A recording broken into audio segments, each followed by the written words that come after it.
naman bitak. Oo, ayun. Kung mga windmill, hindi makita. Oh, kita. Sama na pala. Sama na panahon.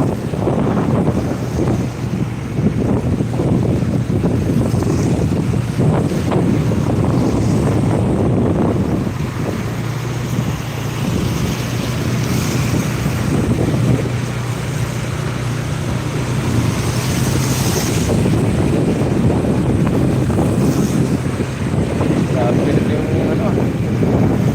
Oh,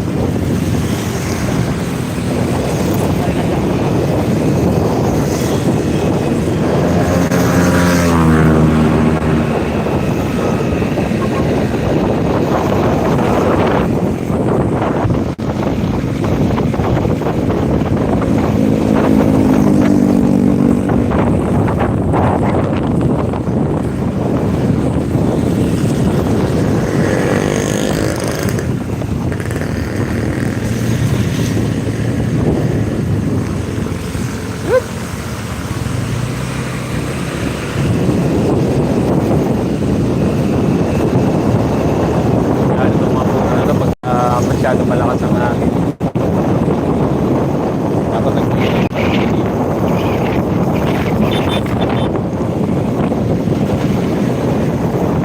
lalagay nga sila ng ano. Damping. Lalagay sila ng ayun, mag-spill lahat.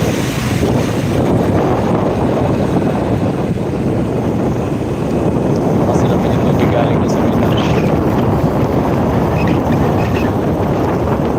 Ang lamig!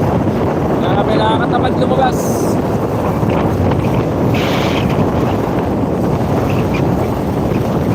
Parang wala tayong ulam.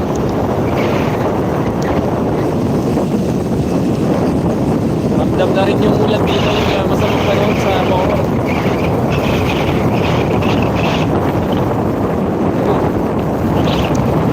Oh, ingat! Marami ako may mga nasa biyahe. Nagtatrabaho yung mga riders natin dyan na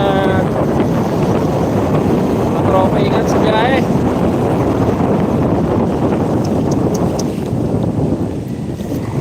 Ingat, ingat tayo. Mukhang malakas daw ah. Pero kami naman mga Bicolano kasi sanay naman kami sa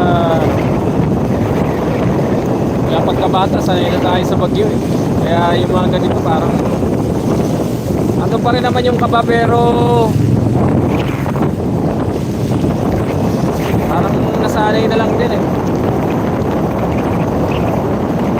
Pero ingat pa rin tayo, mayroon pa kampante kasi iba na tama ng ano kayo. Dati noon, ano lang eh. Hangin lang, hangin. Pero ngayon minsan mahina hangin, napakalakas ang tubig, kaya ingat tayo.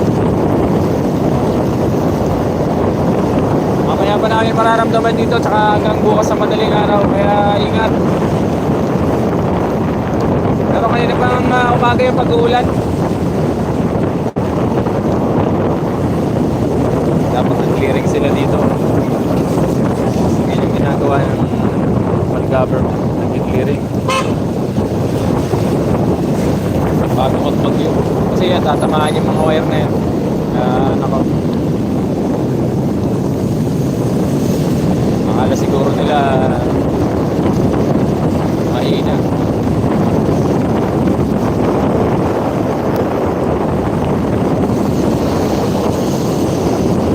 Oh, isa na!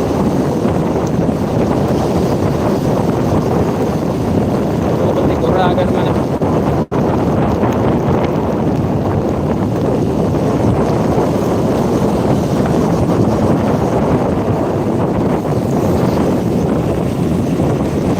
Dito muna kami sa bundok. Dito na kami magpapalipas ng ano, ng bagyo.